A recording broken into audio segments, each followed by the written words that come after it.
All right. Hello and welcome to the Cinebums with John and Luke. Hello. Today, yeah, hello. Yeah, I just Um, saw a clip. I just saw a clip of The Office when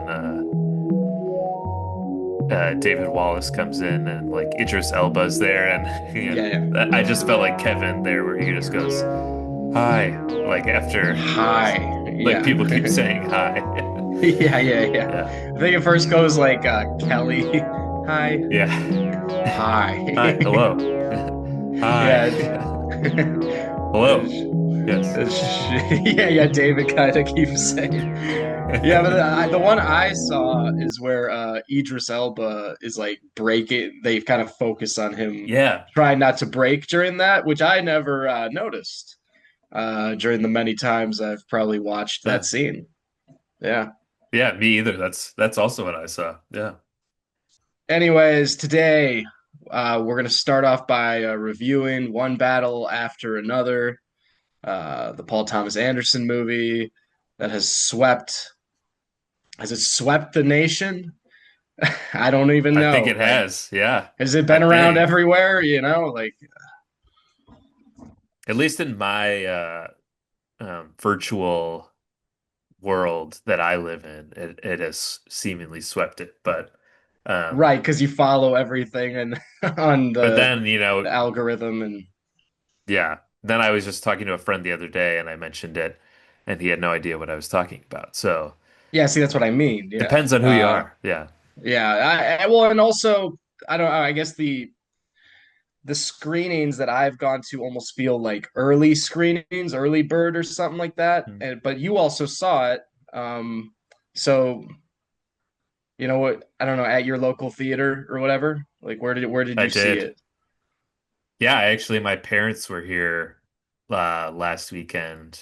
Um, and Carly was not here, but I asked, we had nothing to do, and I was like, "Do you want to see that?" I didn't say Paul Thomas Anderson movie because I knew that they wouldn't understand what I was talking about. So I said, "Do you want to see that If new you Leonardo DiCaprio Oh, movie?" there we go. If you said Paul Thomas Anderson movie, they would have been like, ew. What the fuck? Yeah. No, you idiot. Who's Fucking that? nerd.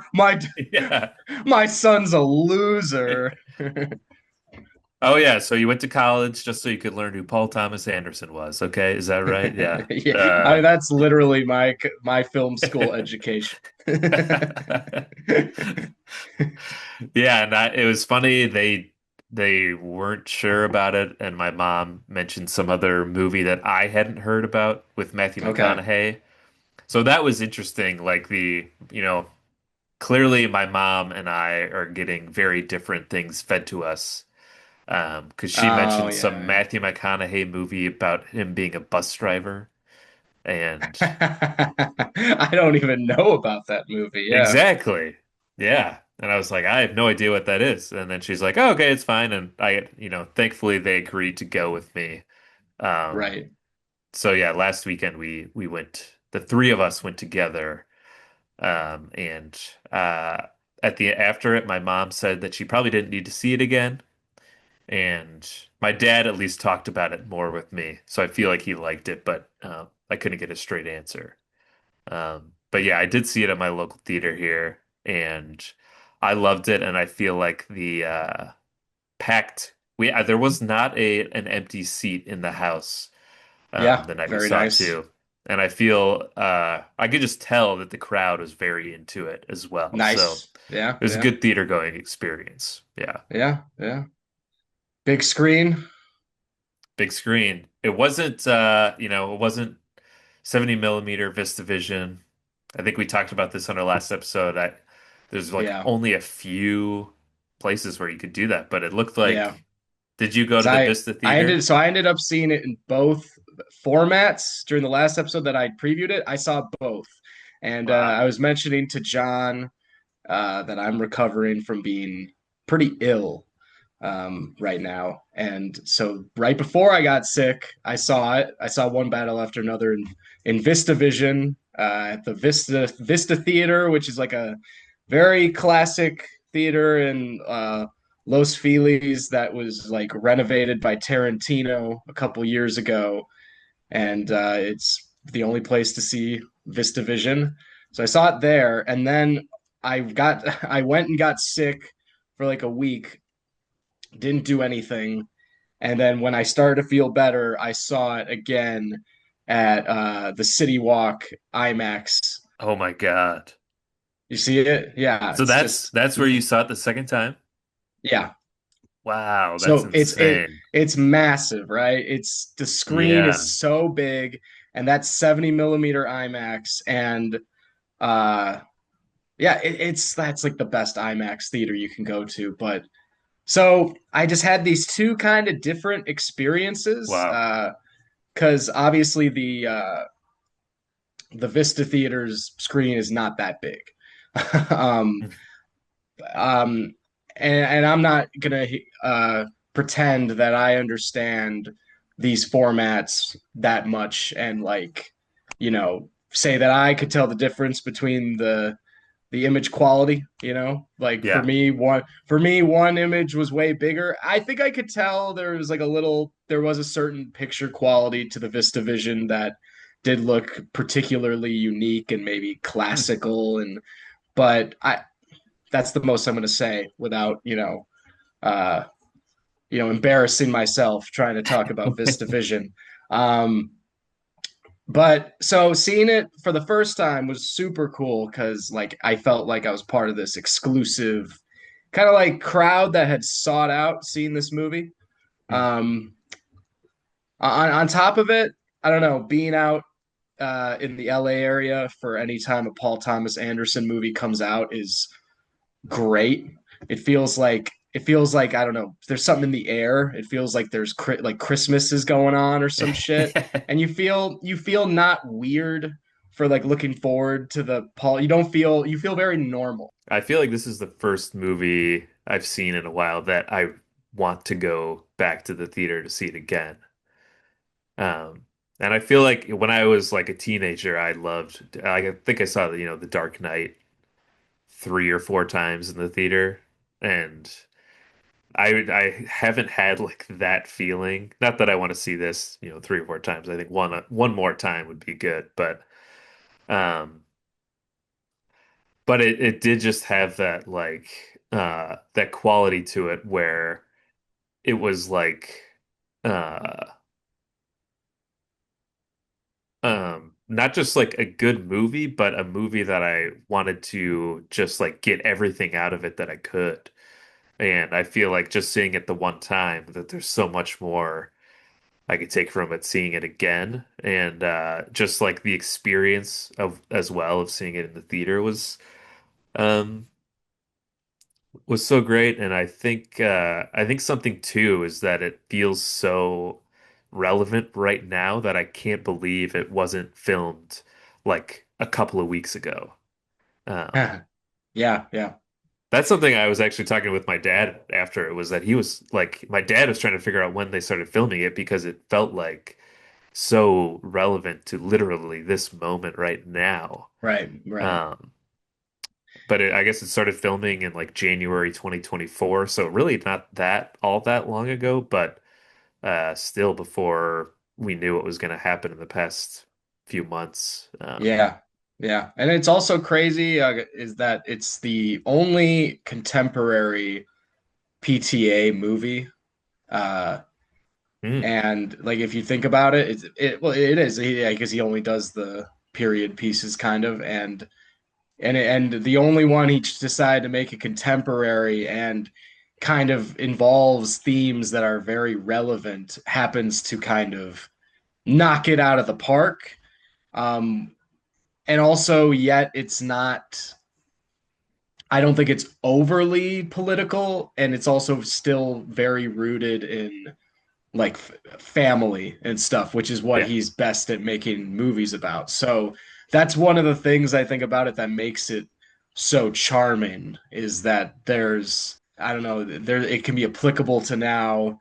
It can be applicable to so many other things. I feel like you could take I don't know. There's so many other ways to interpret it, but at the end of the day, it is like about like a father and a daughter. Um, Yeah, I yeah, thought that which was the strongest part about Yeah. the story overall was, yeah, the father-daughter dynamic and Yeah. Leo's like I think I saw one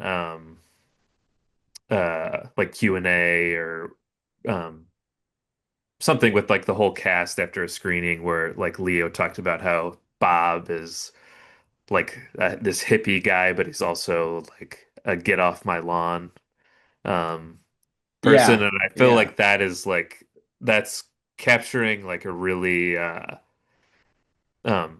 real type of person out there who's very much like um I don't know, kind of at this age where they're like aging and parents and being and where there was, you know, a big hippie movement, and now these people are getting older and maybe starting to lose a little bit of that, and then their kids are now, you know, they're forgetting sort of how they were as kids, and I don't really, I guess, know exactly how to say what I'm saying, but Yeah, I'm it's struggling. I'm struggling too a little bit. but like there's always it's just kind of like I feel like a cyclical thing of like there's always Yeah, people yeah, who are like younger and they're like, you know, they're revolutionaries, and then they get older and then they start to get like right. they're still And then they're skeptical of things, but maybe not but they're always of not the right really they things. don't really have the young energy anymore, the brain or their their time is done and now he's watching Battle of Algiers or Yeah. he's like me and the guys got together and that old tube that old Steely Dan Steely tube Dan. box sound. Yeah. He found out a way to get that old Steely Dan tube Yeah. box sound. Yes, he was so funny in this. And that's what I think too is like Yeah, his I think it's like one of his funniest, and that's not to say that he's not very funny in many movies, but I think it's like one of his funniest roles ever, which is definitely. quite an achievement. Yeah, Yeah. like everything, like physical comedy, like just his whole vibe. It was hilarious. Like just little line readings. Like answer when he answers the door, he's like, "What's up, homie? You Yeah. cool?" Like to Yeah. their fucking friend. Yes, that was a great scene. And that's yeah, that is like exactly showing who this guy is now. Yeah, yeah. That Well, he's and it's like one scene where they show like the father-daughter relationship. yeah, They show how their dynamic is with their relationship with the rest of the world and it's very quick, but it's like it's very telling and it's also very like entertaining at the same time, which I think there is something about the whole movie that there's a lot of layers in every scene, but it's also very entertaining and just very it's very watchable for such a smart movie, which yeah, I think is yeah, like something that I won't say that other Paul Thomas Anderson movies aren't watchable because I think he's like the greatest, but there's something about it that I find where I'm like, okay, I can see like, you know, anybody being able to be very entertained by this, by the way yeah, it's made, by the just like there's something appealing about it, whether it's Leo's performance or the fact that it's funny, the fact that it's shot like an action like crime film thriller a lot of the time. There's yeah, all these things about it like it's not it's not phantom thread like a guy making dresses and eating breakfast every morning, like that sort of thing, which where like I remember telling a college roommate film school that I'm seeing that movie and he like gave me shit because on the surface it sounds like a lame movie to see for maybe a dude or a film bro or yeah, whatever. Not like I'm gonna say anything bad about Phantom Thread. I think it's a masterpiece, but I think like there's something about that will draw everyone out to this, and then whether you get it or not, like kind of what we're saying or able to talk about it as much as we are, I think at the very least you will be watching. That's like yeah, I think like that's what um the biggest thing that stood out to me other than just all the richness of, and what the movie's about. I was like, dude, I can see like people being entertained by this. Like just people who Yeah, don't know shit about what this movie is. Like they'll be this movie's fucking entertaining and charming all the way throughout.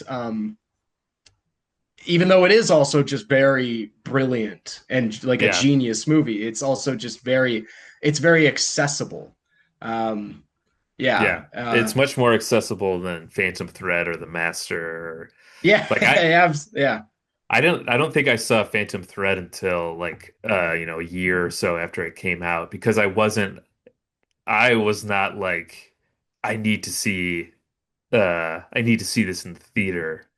yeah. Because it's Paul Thomas Anderson. I was more so like it's like so it's like a guy and his wife and he like sews dresses. I'm like, Sounds like a yeah. It's okay. like on paper, it's like what a drag. Yeah, Yeah. But then I saw it and then I'm like, oh no, this is actually like a really great movie. yeah, Um yeah. and yeah, but it's so hard to to like to be sold on going to see that movie. Whereas this, Sure. it's so much more relatable to what's going on now and topical in a way, and while also having that same also having to do with a relationship between two people that Yeah, is clear to see and yeah, it also being very funny, like we said before, and like the dynamic between Leo and Benicio del Toro and Sensei yeah. too. Like I felt like I was in a lot of those moments. It was like watching a buddy comedy in a Yeah, theater, like that's one people of my laughing constantly. favorite things in the movie. I had to Yeah, like, I was reflecting on it after seeing it a second time. I was like, what is my favorite thing in this movie? Because I like so many things, but like, if I'm being honest, like, definitely one of my favorite things is just them when the section of them two in the middle of the movie, like, just going about together. Their dynamic is so great. yeah, And Benicio del Toro is fantastic in this movie. He's man, just yeah, way too good. He's just like, yeah, he makes it look so easy whatever he's doing, but he is just so smooth and cool and just walking around like drinking Modelo's and has like so much going on while managing like his character has so much going on at the same time, but he's also so like chill at the same yeah. time. When they do the selfie in the car too, Yeah, it's yeah, yeah. man, yeah, that was killing me. Also to go off like, other like to compare it again to other PTA movies, there's like there's like Inherent Vice, which we've talked about on the pod. And we you can mainly you can I don't know. I think the most optimistic way to talk about Inherent Vice is like you could say, "Oh, it's very good, man," but you just need to like you need to watch it a lot. Like you need to give it a Yeah, few viewings or yeah, like you need to like there's almost like a I don't know, like a spiritual giving up of yourself in order to get into Inherent Vice or like or you're like, "Oh, you got to be really high in order to get it," yeah, or yeah, something like that.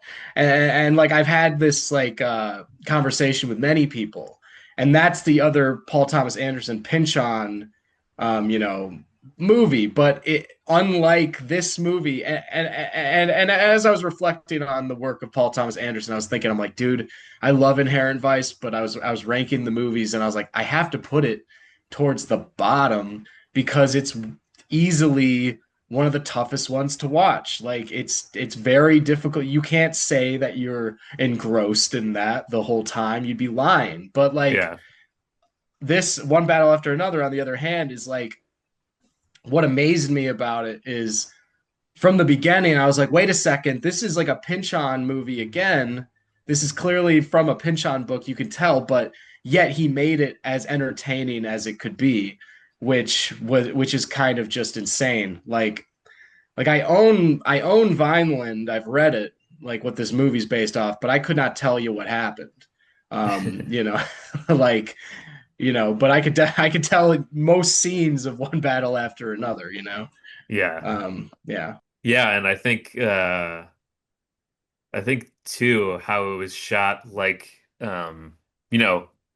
the third act is very much like an action movie, and even has a great car chase too, Yeah, which yeah, ties into the like the waves. Um, which yeah, it's just such a like a thrilling ending, and I think too like how Leo is uh like what's up, homie? To to Bluto and I forget her other friends' names. He's so like yeah. distrusting of people, and then what's her name? Willa? Is that the daughter's name?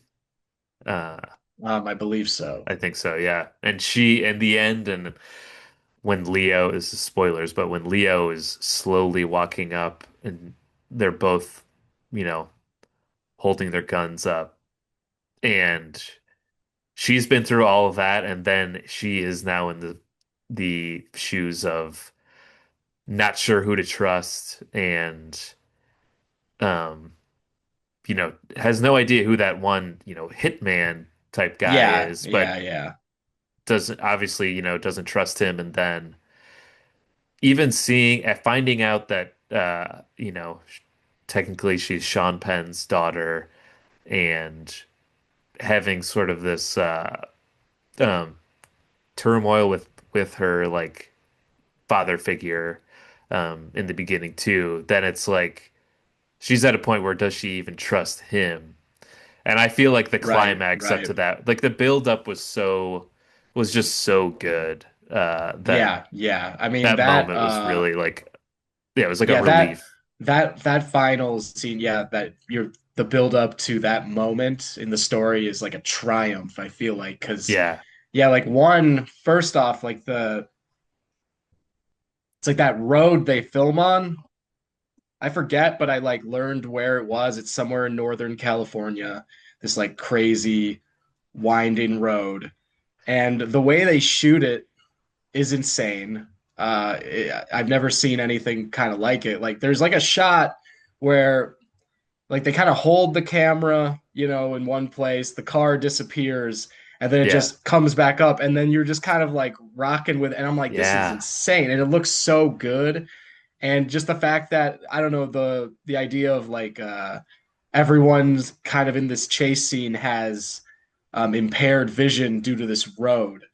Um, Also, Johnny Greenwood's music is fantastic and adds to the whole feel of it. Kind of feels like it's like I don't know, like 50s like North by Northwest or something like I Mm. don't know or there's something he's lifting, I know, from some like great classic movie or chase scene or Yeah. something. But in ways it looks so good and modern, but also yet this is like a classical movie at the same time, and that it's thrilling. And then yeah, it builds towards this great moment with Leo and Chase, where he's like, "I'm your dad. It's your dad," and Yeah. and she's just like, "I'm so had it with your shit." Yeah.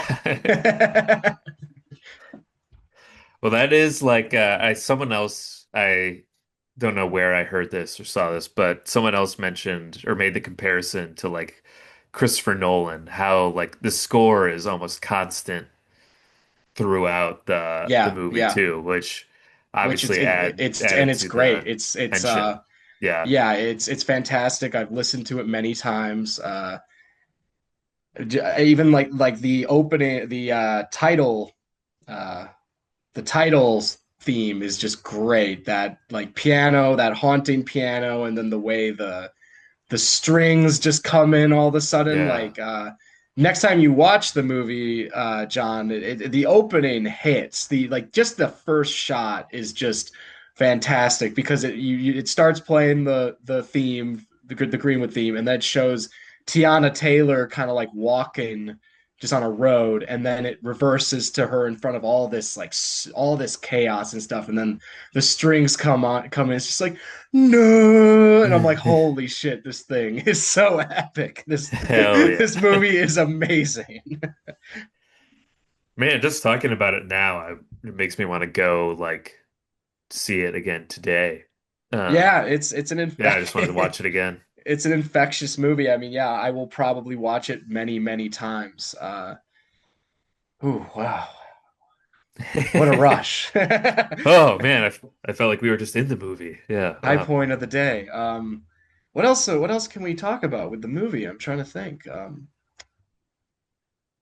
I mean, Sean Penn, Oh, uh, yeah, we should mention him, I guess. I Yeah. think like it is incredible how Sean Penn plays this guy and is kind of charming if at playing him, if that Yeah. makes it like he's actually like I'm like wow, like first time I watched it, I was like, wow, this piece of shit is so likable and funny. Like if that makes sense. Like It's I funny to felt like call him likable. it Yeah. is weird to It's say likable, but like I just felt like the crowd, like when you're watching it with a crowd, like they yeah. were laughing at every facial expression, um, everything he said, just the way he's weirdly lusting after Tiana Taylor at the beginning. Everyone thought that was so funny. So I feel like that is charm and likability. That is Yeah. something like a movie star brings to a role like that. Like, you know, Or like and both the main like lead male characters in this, Leo and Sean Penn, were yeah, both very flawed people and yeah. seemingly But yeah, you like all of them. like Yeah, kind which of dumb and naive, but right. yeah, it's But that's also a Paul Thomas Anderson thing. Like he always writes very imperfect characters who are mm, clearly like that's from the direct of Boogie Nights. Like that is everyone in the Boogie Nights house is a very flawed human being. yeah. Like Julianne Moore is like doing cocaine instead of being with her kid. There's all these things going on, but yet you like everybody. Like I don't know because he brings in these movie stars and works with them so well and gives them the keys to the car and then it kind of I don't know, that's where the magic happens. That's like why Tom Cruise as Frank TJ Mackey in Magnolia is the biggest piece of shit guy ever. But I could watch those scenes like any time. Like that is one of my favorite things ever. So I think that's a little of a PTA thing when I think like say if like I don't know, like I'm trying to think of a different director. I can't think off the spot, but maybe say like this is too generic, but Chris Nolan has the Sean Penn character in his movie. It's going to be more of a like dark, like we Yeah. hate this guy thing all the way through. It's not going to be as Pure evil. layered. Yeah. Yeah, yeah. Um, Oh, I don't know if you knew this, John, but one of the guys in like that Jim the Downey. white yes, in the Yeah. white group. Yeah. Yeah. That was Yeah. one thing I was gonna make sure to bring up with you is Yeah, no, I was going to as well. Um, and also to go off of that, that's why it's last so night, funny yes, because that is yeah, why. comedic genius in there. Right. But so last night I'm at work and there's these girls talking, and I think they worked in the industry doing some stuff, and they kept mentioning they're like Smiggle this, Smiggle that, Smiggle this, and so I give them their ticket for their table because that's how the restaurant works. And as I'm doing it, I'm just like I had to say I'm a big Smiggle guy or something like that. I love Robert Smiggle or something like Yeah. that. And then and like I did it kind of humorously too, like but I was also being genuine, obviously. And then they kind of went like it's kind of weird their response to it, like because they're like, oh, we'll make sure we'll definitely, well, I think they were kind of pretending that like, oh, they weren't openly talking about working with Robert Smigel, but also they kind of made a joke like, we'll make sure to tell him, and I'm like, I don't know, it's kind of like a weird, like Hmm. there was kind of a fun response, kind of, but I also sensed like a maybe slight defensiveness from them or something. Maybe I'm just projecting how I felt about the whole thing, but it was also kind of like I don't know. It felt kind of weird. It's like, oh, dude, you guys, what? How big are you guys that you just work with? What are you, Robert Smigel's fucking assistant or some shit? Yeah. Like, like it's not that big of a deal, The man. guy who Like, does the little dog puppet. Triumph, you know? Yeah, yeah, Yeah. yeah, right. But it's kind of funny to show how show business and especially this whole town is just run off of an endless hierarchy and it's all about power and it doesn't matter even if it's someone like Robert Smigel. um Robert Smigel clearly is a powerful man in his world, you know what I Yeah. mean? Yeah. um but anyways, yeah, definitely thought I would share. I was like, oh, I'm definitely sharing this with John Yeah. on the pod tomorrow because like I was like, I just kept hearing them towards the end. They were like, Smigel, you know, I'm like, yeah, Smigel was saying, I'm like, well, I definitely know. And they were mentioning like, I think they mentioned like working on Happy Gilmore 2 or something, which also gave it away. But That would make sense. Yeah. yeah, Um, yeah, I felt like we were just recently joking about that too. Like we were that's mentioning why. like Yeah, that's Smigel and why. Downey, and Yeah, yeah. now there's like a Well, Jim Downey documentary coming out. oh shit. I'm surprised you haven't seen the trailer for that. Yeah, it's called like uh he wrote that or something like, and it's like all this stuff that Jim Downey wrote that, mainstream Oh my people don't goodness. know who he is maybe, but Oh he man. he wrote the funniest sketches on SNL and yeah. Sounds amazing. I gotta watch it. Yeah. Yeah. Well, yeah, and then when they like left, I was like, "Are you kidding me, guys? I'm into all the." And again, I'm like kind of joking. I was like, "I'm into all the greatest comedy writers," and I said Smigel, Downey, Vernon Jeff Daniel. Chapman, and South Park, yeah. Yeah, Yeah, just Greg name. Daniels. Did you know Yeah, Conan wrote on The Simpsons too? Like, yeah, yeah. I just learned that the other day. I forget who's like Conan's like who is like his right hand man writer, the guy with the gray um, hair. I forget that guy's name. Mike I don't know. Sweeney. Yeah, Is Sweeney. that it? Mike Yeah, Sweeney. Yeah, yeah. yeah, That's yeah. Conan's guy. Sweeney was telling me the other day. Yeah, like they all like it's Smigel, Downey, Sweeney. Yeah, yeah. They're all like the If you last listen to name a Conan guys. O'Brien podcast, you'll just hear every great comedy writer that's ever Yeah, existed come up because that's his world. Um, yeah. Well, I guess and Smigel was in Punch Drunk Love, wasn't he? I think so. Yeah.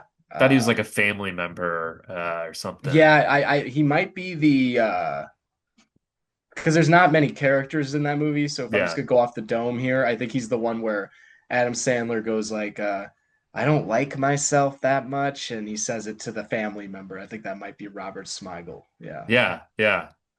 I rewatched that again the past year, and I forgot that he was in it. But I'm pretty sure it's him that's in it, unless I'm thinking of something else. But yeah, PTA casting the greatest comedy Yeah. writers, and Thank God for yeah, PTA doing that. Yeah.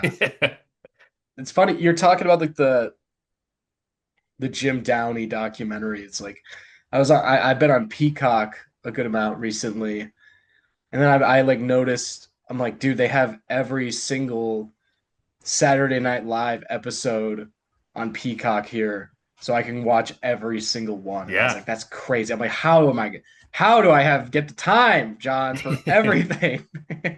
You know, it's just yeah. insane. How do we do this? That's what I'm I wondering. know. Occasionally, we've watched some of the older. We every now and then we'll watch like a SNL from our middle school, high school, that era of the Fred Armisen, Bill Hader, Yeah, Maya Rudolph the era, greatest. and it's Yeah, yeah, and it's like going back to that, it's like so comforting. It's like a good comfort watch to go back and watch those SNLs. yeah, We watched some other old ones too, where there's a lot of bad sketches. And that's what right, people right. don't get is that there's always been bad There's always sketches in been bad. SNL. Yeah, yeah, yeah. There's Yeah, that section in the '80s with the John Lovitz where the show did not know where it was going. I've yeah. watched some of the documentaries. Yep. We've done extensive research on this topic. Yeah, we're the thought leaders in that space. So yeah. It's like, I like this week I had to watch The Ghosts of Mars, The Others, Yeah. What Lies Beneath, Trouble Every Day. And I also had to see One Battle After Another again, so in the IMAX cinema. And then on top of it, every SNL is available. Uh, Yeah. it's impossible to keep up with all the content that we get to enjoy nowadays. Yeah. Um, and every time I go on Criterion now, I'm kind of just more motivated uh, to just continue to keep watching and blow through as much of it as possible. Um, there's something about the Criterion channel which is very anti. It's very anti like Instagram or something like that. It's like very Mm. anti the current state of things to where I feel like, all right, this is an opportunity to turn off that side of my brain that doesn't have original thought anymore. That's only an algorithm. You know what I mean? That's just Yeah. completely influenced by what I see on Instagram all the time. And just, yeah, going to the John Woo collection or something like Yeah. that. Yeah. It's obviously like they have great graphic design and all their collections and everything, but the Criterion channel as a whole is not very sexy or like you go to Netflix and it's like all this like moving stuff and Yeah, yeah, yeah. total Not like